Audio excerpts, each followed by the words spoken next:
Myftinia e Kërçovës në bashkëpunim me Fondacionin për Zhvillim dhe Qytetërim Aksis në Qendrën për Kulturë hapi muzeun mobil të Profetit Muhammed Model Jete, i cili do të qëndrojë i hapur deri të hënën në mbrëmje. Qytetarët e interesuar mund të vizitojnë muzeun për të njohur nga afër me jetën dhe veprimtarinë e Muhamedit alayhis salam. Muftiu Qamil Rushiti tha se Kërçova pas Shkupit është vendi i dytë ku hapet ky muze, ku qytetarët kërçovar përmes materialeve të ndryshme do të mund të njihen nga afër me jetën e Muhamedit.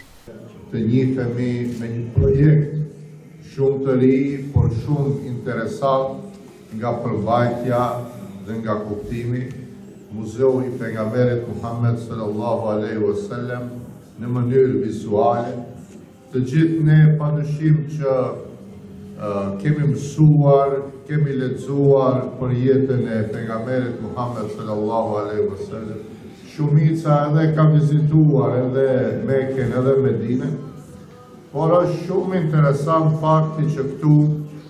ne shohim një konglomerat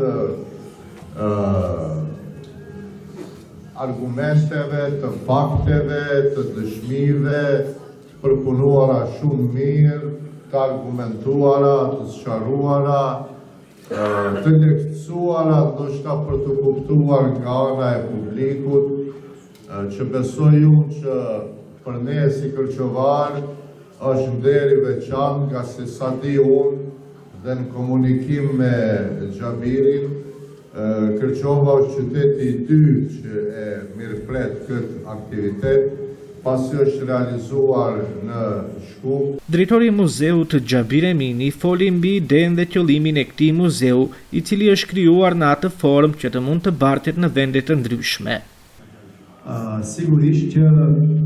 sot kemi nderin dhe kënaqësinë që të gjendemi në qytetin e Kërçovës, ashtu siç e tha dhe muftiu dhe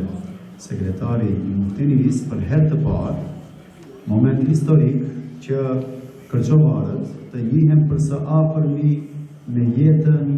dhe veprimtarinë e Muhamedit sallallahu alaihi wasallam. Edhe atë nëpërmjet të muzeut mobil, i cili është dizajnuar enkas për të bartur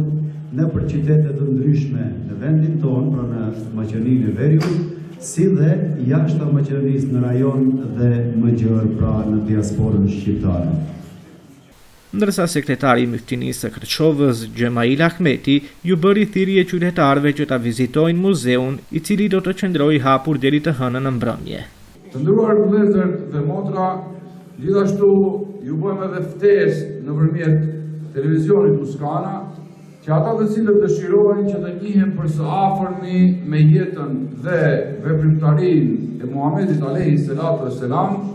muzeu do të jetë i hapur që sot deri të hënën në mbrëmje 23:30, prandaj urdhëroni dhe na vizitoni.